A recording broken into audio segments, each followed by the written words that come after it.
Le Grand Matin Sud Radio, 7h-9h, Jean-Jacques Bourdin. Je viens de parler des boulangers qui, pour beaucoup, ne pourront pas ouvrir le 1er mai. Pourquoi ? Parce qu'il faut faire travailler des salariés le 1er mai. Or, la loi interdit de faire travailler le 1er mai, même les salariés qui ont la volonté de travailler, qui sont payés double. C'est un problème, il va falloir changer la loi. Bien, vous êtes boulanger, allez-y, racontez-nous comment allez-vous faire. Mais il n'y a pas que les boulangers qui sont confrontés aux problèmes d'autres commerces, d'autres commerçants. Jules, par exemple, qui est à Toulouse. Bonjour Jules. Bonjour. Jules, vous êtes fleuriste. Oui, tout à fait. Et comment allez-vous faire le 1er mai, Jules ? Eh bien, nous allons travailler comme d'habitude.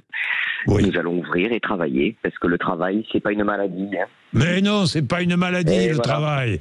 On est bien d'accord, il faut valoriser le travail dans ce pays. À force de ne pas le valoriser, on en est, voilà, on ne travaille pas assez. Alors évidemment, je vais faire hurler quand je dis ça, parce que certains travaillent beaucoup et sont pas suffisamment bien payés pour ce qu'ils font, ce qui est vrai aussi. Néanmoins, il faut donner une valeur au travail. C'est indispensable. Jules, vous êtes fleuriste. Comment faites-vous le 1er mai ? Vous employez, vous avez des salariés ?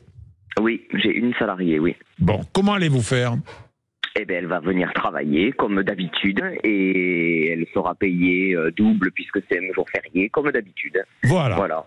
Et elle en est très heureuse. Ben, elle a 65 ans et ça fait 49 ans qu'elle travaille et elle a toujours travaillé pour le 1er mai parce que c'est comme ça, voilà. Et aujourd'hui, le travail, on n'en parle pas, on ne fait plus travailler, les gens ne veulent plus travailler et voilà où on en est aujourd'hui dans France. Je suis tellement d'accord avec vous, mais tellement d'accord avec vous. Je sais pas, tout à l'heure... C'est scandaleux, ce pays, c'est scandaleux tout ce qui se passe en France. Voilà. Et je trouve que on ne valorise plus les gens qui travaillent. Il faut aussi que les gens qui travaillent gagnent correctement leur vie, au moins correctement. Bon, et je sais que c'est pas toujours facile d'augmenter les salaires. C'est pas facile compte tenu des charges, compte tenu de tout ce qui se multiplie sur le dos des commerçants ou des artisans. Néanmoins, il faut absolument. À mon avis, vous savez, il faut renverser l'entonnoir. Il faut toujours renverser l'entonnoir. Il faut partir du bas vers le haut.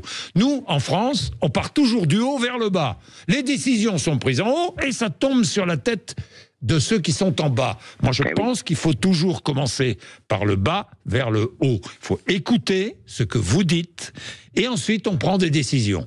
Et parmi ces décisions, la valorisation du travail, c'est indispensable. Complètement.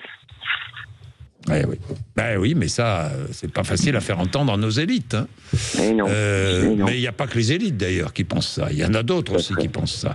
Chacun tirant dans son coin, les partis politiques ayant tous des idées absolument exceptionnelles, mais bon, quand on les voit au pouvoir après, elles sont moins exceptionnelles. Bon, enfin, Jules, merci. Hein. Merci à vous. Et merci d'avoir été avec nous. Vous êtes boulanger. Dites-nous 0826 300 300. D'autres professions sont concernées par cette histoire de loi le 1er mai. Mais j'y reviendrai. J'en parlerai avec Antoine Léaumont, qui est député LFI de l'Essonne, tout à l'heure à 8h30. Il est quelle heure ? 7h59. Vous êtes sur Sud Radio. Merci. Et dans un instant, nous sommes avec Laurie Leclerc. En attendant, la météo avec André Rémy.